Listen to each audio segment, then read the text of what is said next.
Student of class 9, I am DB sir. Today in front of you, I want to explain about Newton's first law of motion. To know about the Newton's first law of motion, first we consider an example.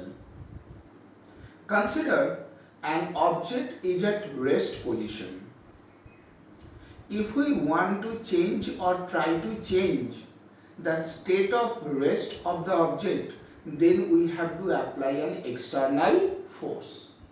Similarly, if an object is in uniform motion along the straight line, and if we want to change or try to change the state of motion of the object, then we have to apply an external force. And this is the fundamental things of Newton's first law of motion. Means if we want to change or try to change the state of rest or state of motion of an object, then we have to apply an external force. So now see the statement of Newton's first law of motion. An object continues to be in state of rest or of uniform motion in a straight line until or unless some external force compels it to change its state. Okay, now from this Newton's first law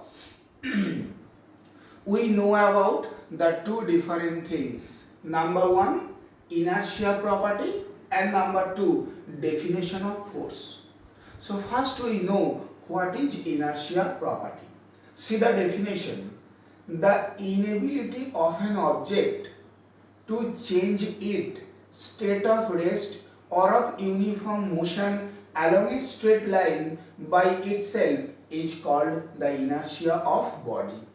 So means according to the inertia property, the rest object try to maintain the rest position and the moving object try to maintain the uniform motion along the same straight line, even if an external force acting on the object to change the state of rest or state of motion. Now this inertia property are classified into three categories. Number one, inertia of rest. Number two, inertia of motion. And number three, inertia of direction. So what about inertia of rest? Inertia of rest is the property of an object due to which the rest object try to maintain the rest position even if an external force is acting on the object to change or try to change the rest situation of the object. According to this property, various phenomena which are occur in our surroundings we can explain. Okay, now see one by one. First one, whenever a rest bus suddenly start to move, the passenger present within the bus are bent in the backward direction. This can be explained by the concept of inertia of rest. Whenever bus is at rest, our whole body is also at the rest position with the bus. Whenever bus suddenly start to move, as our lower portion touches with the bus, our lower portion comes in motion with the bus, but our upper portion due to inertia of rest try to maintain the same position. That's why we feel that our upper portion bent in the backward direction as our lower portion move in the forward directions. Secondly, if we shake a branch of trees, the foot hanging from that branch falls in the downward direction. This can be also explained by the inertia of rest. Now see the situation. Suppose this is the branch and this is the fruit hanging from the trees, branch of the trees. Whenever we shake the branch will displaced, but due to inertia of rest, the fruit try to maintain the same position, by which the fruit detached from the branch and due to gravity of earth falls in the downward direction. Similarly, before wearing our cloth, we shake the cloth very well to make the cloth dust free. How it is possible? Whenever we shake the cloth by our applied force, the cloth will displace, but the dust particle due to inertia of rest try to maintain the same position. That's why the dust particle is removed from the cloth. Okay, and falling of coin inside the glass, that also can be explained by the concept of inertia of rest. You can do this experiment at your home by taking a glass, a postcard and a 5 rupee coin. You have to place the postcard over the glass and you have to keep the 5 rupee coin in the middle of postcard. Now by your single finger like this, you give a huge amount of force to the postcard, then by your force the postcard will displace, but the 5 rupee coin due to inertia of rest try to maintain the same position, by which the 5 rupee coin falls inside the glass. So therefore these are the explanation of various phenomena which we can explain by the concept of inertia of rest. Now we have to know about the inertia of motion. Inertia of motion is the property of a moving object due to which the moving object try to maintain the motion along the same straight line even if an external force is acting on the object to change the state of motion of the object. According to inertia of motion, also we can explain the various phenomena which are occur in our surroundings. Number 1, whenever a moving bus suddenly stops, then the passengers present within the bus are bent in the forward direction. Why? Whenever the bus is in motion, the passengers are also in motion with the bus.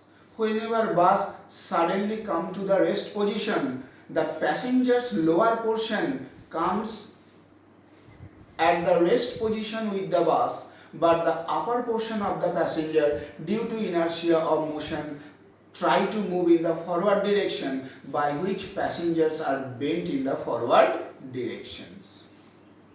Secondly, during the long jump, an athlete give the long jump from coming in motion situation. The motion of the athlete helps the athlete to give the more long jump than the athlete who give the long jump from the rest position. Okay, and thirdly, a cyclist keeps on moving even after he stops the paddling. Due to inertia of motion, if there will be no frictional force between the tire of bicycle and the road, after one times of paddling, the motion of the bicycle to be continuous forever and ever. This is also an example of inertia of motion. And lastly, the inertia of direction. Okay, so according to the inertia of direction, a moving object always try to keep its original direction during the motion. For example, some phenomenon in our surroundings also we can explain by the inertia of direction. Number 1, a car takes a sharp turn. Whenever a car takes a turn, the passenger present within the car thrown away in the opposite direction of the turn. Okay, so this is due to inertia of direction. Secondly, we tie our luggage kept on the roof of a car with a rope. Otherwise, during the turning, the luggage are thrown away from the roof of the car in a direction opposite to the direction of turn. So this is also an example of inertia of direction. Now student, this is all about your Newton first law.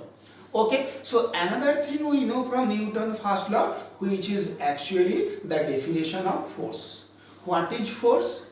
It is an external effort which is responsible to change or try to change the state of rest or state of uniform motion of an object along a straight line, and this is known as the force.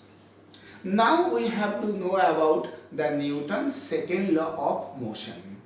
To know about the Newton's second law of motion, we have to know a new physical quantity known as linear momentum.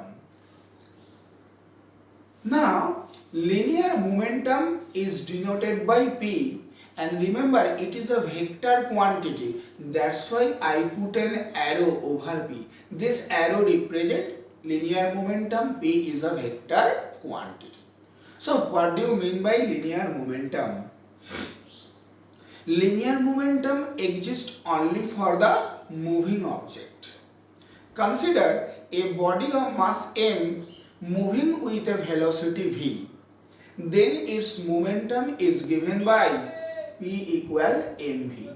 As velocity is a vector quantity, momentum is also a vector quantity. So then in normal way we can say the momentum of an object is the product of mass and velocity of the object. Therefore, SI unit of the momentum is kg into meter per second, and the CGS unit is gram into centimeter per second. Regarding this momentum, some important conclusions you have to know. Okay, see number 1. From this equation, if we consider V is constant, whenever V is constant, then from this equation we can say P proportional M.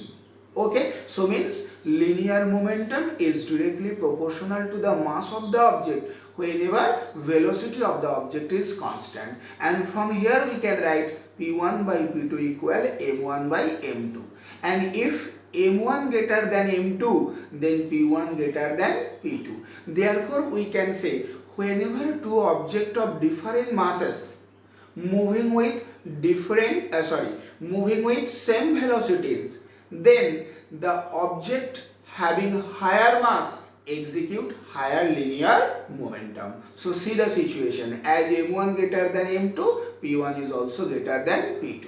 Okay, now the graphical representation of these situations are: along x-axis we take mass and along y-axis we take momentum. As they are directly proportional, the graph will be a straight line passed through the origin, and this type of graph is possible whenever V equal constant. Now second situation, from this equation if M equal constant, then P proportional V. P proportional V means P1 by P2 equal V1 by V2, and whenever V1 greater than V2, then P1 greater than P2. What is the meaning of this statement? Consider two objects of same mass moving with different velocities. The object which moving with high velocity have the higher momentum. So if we plot this situation graphically by taking the V along x-axis and momentum along y-axis, then as they are directly proportional, the graph between them is a straight line passed through the origin. So therefore, this is the graph possible whenever mass equal constant. Now from this equation, when P equal constant, then M is inversely proportional with the velocity. Means whenever two objects of different masses moving with different velocities, but the linear momentum of the two objects are same, then the object having higher mass moves with the lower velocity. That situation are completely described over here. So therefore mass and velocity are inversely proportional whenever momentum of the object is constant. So if we plot the graph between this by taking the mass along x-axis and velocity along y-axis, as they are inversely proportional, the graph look like this. Okay, and this type of graph is possible whenever p equal constant. Okay, so depending on the concept of this linear momentum, in the next class we explain about the Newton's second law of motion. Thank you, student.